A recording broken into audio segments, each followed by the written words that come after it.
friends. Today I am going to tell you a horror story based on a real-life incident.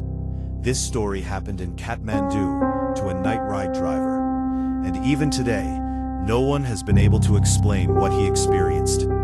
If you are alone while listening to this story, you might want to turn on a light. So let's begin. Ramesh was a ride-sharing driver who mostly worked at night. Life hadn't been easy for him. After losing his parents, he was the only one taking care of his younger sister. So no matter how tired he was, he kept driving, especially during late hours, when the city was quiet and rides paid more. One cold December night, around 1:47 a.m., he received a ride request from Kalanki. The location looked a bit strange. It was near an old roadside temple, a place most people avoided at night. But Ramesh didn't think too much. A ride is a ride. When he reached the location, the road was completely empty. No people, no vehicles, just a flickering streetlight and a faint smell of incense in the cold air. He was about to cancel the ride, when suddenly, a girl appeared. She slowly walked toward the car and opened the back door. She looked young, maybe in her early 20s. Her long black hair covered part of her face, and she was wearing a simple white kurta, slightly dirty, like she had been outside for a long time. She didn't say anything. She just sat down. Ramesh tried to stay calm and asked, "Where to?" After a few seconds of silence, she softly said, "Balaju, near the river." Her voice felt strange, not normal. It was soft, but cold, like it didn't belong to someone alive. Still, Ramesh started the ride. At first, everything felt normal. The car moved through the empty roads of Kathmandu, the engine humming quietly. But after a few minutes, something felt wrong.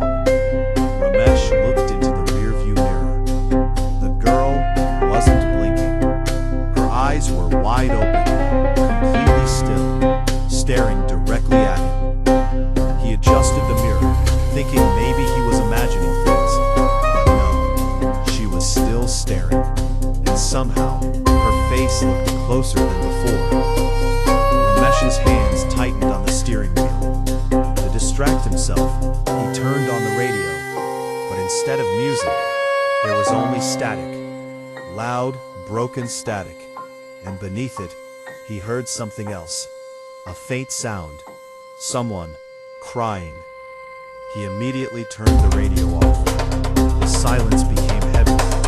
Then suddenly, the girl spoke again. "Di, do you believe people can come back after they die?" Ramesh felt his throat go dry. I don't know, he replied. There was a pause. Then she said something that made his heart stop. "I waited there for 3 hours, but no one came to take me home." Ramesh was confused and scared. "What do you mean?" he asked, but the girl didn't answer. Instead, she started humming, a slow, broken melody. It sounded like a lullaby, but something about it felt completely wrong. The sound echoed inside the car, making the air feel heavier. Suddenly, the temperature dropped. Ramesh could see his own breath.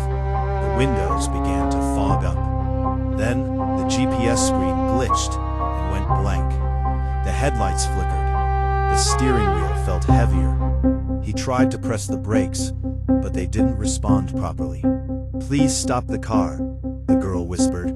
"I can't," Ramesh shouted, panic rising in his voice. "Stop the car!" Her voice changed, deeper, unnatural, no longer human. The humming stopped. Everything went silent. And then, a loud thud. The car shook violently, as if it had hit something. Ramesh slammed the brakes again. This time, the car stopped. His heart was racing. His hands were shaking. Slowly, he turned around. The back seat was empty. The girl was gone. The door slightly open.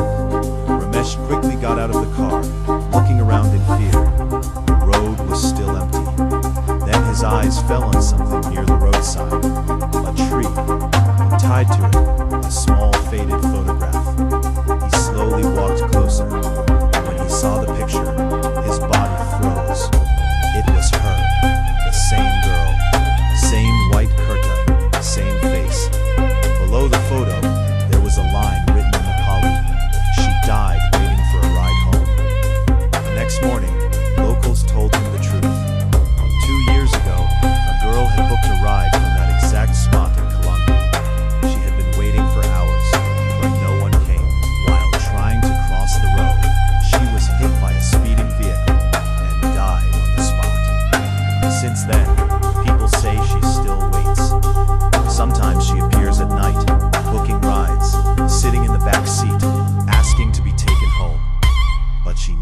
reaches her destination. Ramesh never drove at night again. But even now, sometimes, at exactly 1:47 a.m., his phone lights up. A ride request. From Kalanki. No profile picture. No details. Just one name. Waiting. Thanks for listening to this story. If you enjoy real-life horror stories like this, don't forget to subscribe. And if you have experienced something strange or paranormal in real life, you can share your story with us. Maybe your story will appear in the next video.